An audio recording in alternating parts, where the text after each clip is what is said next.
गए कि आप नहीं पहुंच पाए तो हम पहुंच गए। और अब जो जानकारी आ रही है कि गिरफ्तार कर लिया गया है।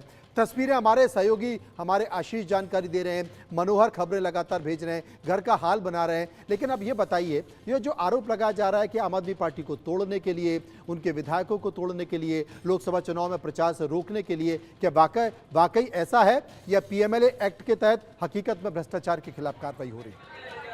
देखिए, इस तरह के आरोप मनोज, इस तरह के आरोप लगते हैं, वो चाहे कोई भी केस हो, चाहे वो हेमंत सोरेन का मामला हो, चाहे वो लालू यादव की गिरफ्तारी का मामला हो जब वो सीएम थे, या फिर जब भी इस तरह की पॉलिटिकल अरेस्टिंग्स इस तरह से होती है, और वो भी खासतौर पर इलेक्शंस के टाइम पे, तो जो सत्ता पक्ष है उसकी मंशा पर जाहिर सी बात है सवाल खड़े होते ही हैं। और ये अब नहीं है। मैं आपको थोड़ा सा पीछे लेकर चलता हूँ, उस नोटिस से भी पहले लेकर चलता हूँ, जो कि 2 नवंबर को भेजा गया था।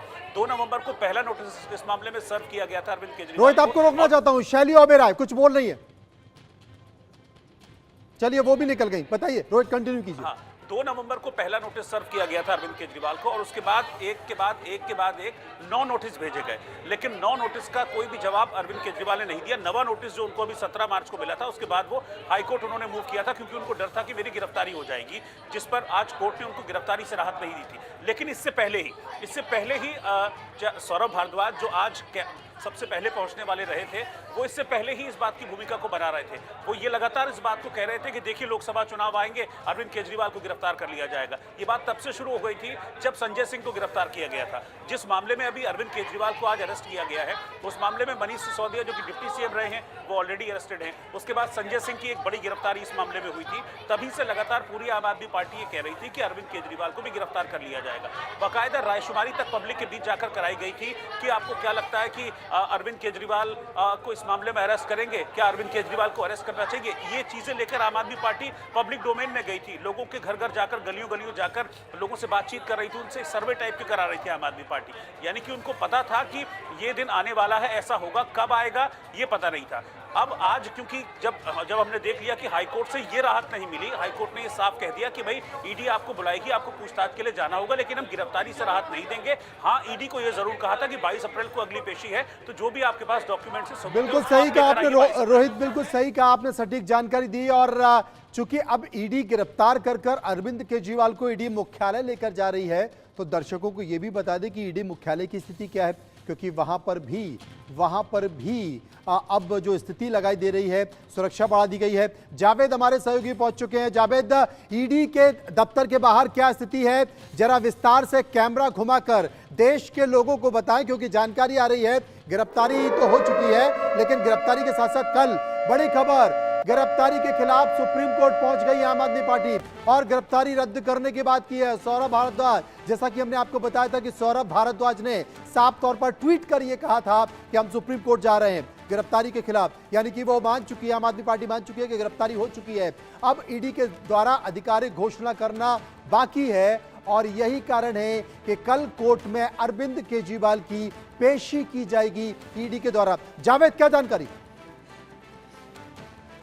जी देखिए, इस वक्त जो ईडी के हेडक्वार्टर के बाहर लगातार हलचल बढ़ गया, और जो ये मनी लॉन्ड्रिंग का जो ये मामला है, जो लिकर पॉलिसी को लेकर जिसमें अरविंद केजरीवाल को गिरफ्तार किया गया है, इस पूरे मामले में जो अब है कि थोड़ी देर में ही अरविंद केजरीवाल को यहाँ पर लेकर पहुँचा जाएगा। और यहाँ पे ऑफिस के बाहर आप देख सकते हैं कि दिल्ली पुलिस की जो सिक्योरिटी के अलावा जो यहाँ पर जो ऑफिसर्स है ईडी के, उनका आना शुरू हो गया है। और यहाँ से ठीक मेरे पीछे जो मेन ऑफिस, जो मेन रोड है अबुल कलाम आज़ाद, वहाँ पर बैरिकेटिंग कर दी गई है, 5 लेयर की बैरिकेटिंग की गई है। और SHOs के अलावा जो ACP रैंक के अधिकारी हैं, सभी लोग को ये आदेश दिया गया। दिल्ली पुलिस के अधिकारी भी मौके का जायजा ले रहे हैं, क्योंकि दिल्ली के मुख्यमंत्री का मामला है, और ऐसे में चुनावी जो सरगर्मी शुरू हो गई है, और कहीं कोई बहुत बड़ा मुद्दा ना बने, लॉ एंड ऑर्डर को लेकर किसी तरह की कोई कमी ना हो, उसको लेकर भी दिल्ली पुलिस एहतियात बरती है। और बस देखिए, ये ईडी का ऑफिस है, और यहाँ पर आप देख सकते हैं कि पूरी तरीके से जो गाड़ियाँ देख रहे हैं आप,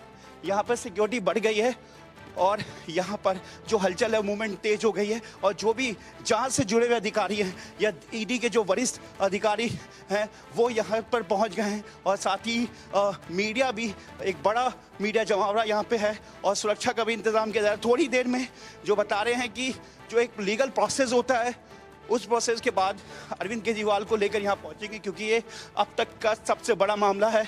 और लोकसभा चुनाव का जो डेट है वो अनाउंस हो चुका है। और जावेद, ऐसे में एक बात इस हम तरह की पूछना चाहते सबसे हैं बड़ी क्योंकि कार्रवाई लगातार जावेद जो जानकारी हमारे तमाम सहयोगी उपलब्ध करा रहे हैं, आपसे भी पूछना चाहते हैं। अभी फिलहाल अरविंद केजरीवाल अपने मुख्यमंत्री निवास स्थान पर है, ईडी की टीम वहां पर मौजूद है, ईडी के अधिकारी वहां पर मौजूद हैं, आप ईडी मुख्यालय पहुंचे हुए हैं, तमाम गाड़ियां, पुलिस अफसर, आला अधिकारी वहां पर पहुंच चुके हैं।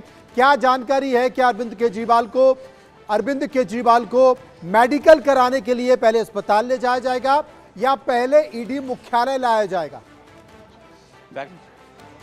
जी देखिए, एक लीगल प्रोसेस होता है कि जब किसी को गिरफ्तार किया जाता है तो गिरफ्तार करने के बाद उसका मेडिकल होता है, ताकि कोर्ट में जब उसको पेश किया जाए तो ये एक प्रोसेस है कि जिससे कि वो कोर्ट में ये बताया जा सके कि किसी तरह की कोई भी सख्ती नहीं की गई है।